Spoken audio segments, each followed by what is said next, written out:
la vigne, le vigneron, le cep et les sarments. Parabole de la vigne utilisée par Jésus pour montrer que sans être attachés à lui, nous ne pouvons et pourrons pas servir et faire la volonté de Dieu comme Dieu le veut. C'est qui la vigne, le vigneron, le cep et les sarments? Jésus, la vraie vigne et le cep. Il représente le tronc de la vigne qui porte les sarments et les nourrit. Nous qui l'avons reçu et cru en lui, sommes les sarments qui se nourrissent du cep et portent les fruits. Les fruits sont pour le propriétaire de la vigne, Dieu. Si tu veux porter en toi de toutes sortes de fruits dans la volonté de Dieu, alors écoute bien ça. Jean chapitre 15, verset 4.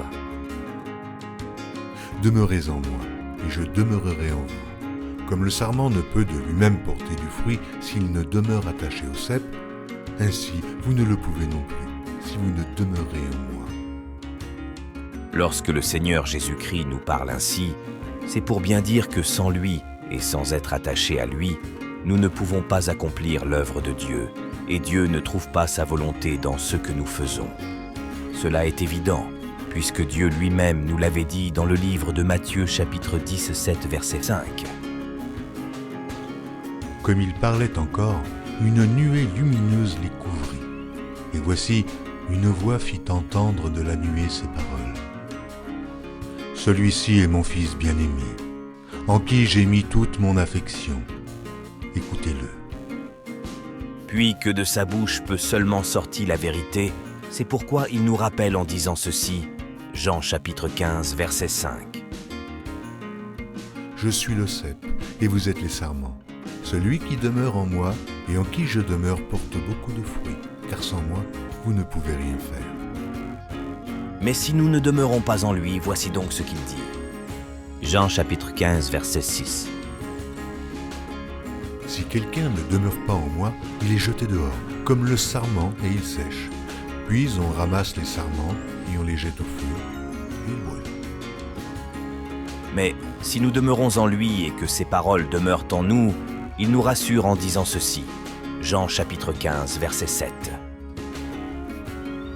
Si vous demeurez en moi et que mes paroles demeurent en vous, demandez ce que vous voudrez, et cela vous sera accordé.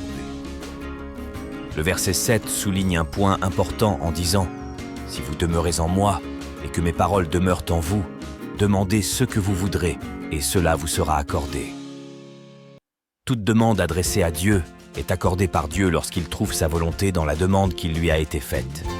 C'est pourquoi Jacques nous dit dans son chapitre 4, verset 3.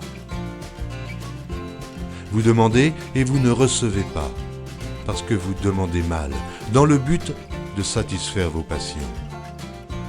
Mais si toutefois nous demeurons en Jésus-Christ et que ses paroles demeurent en nous, nos demandes ne sont plus la nôtre, mais celles qui viennent de Dieu pour sa gloire.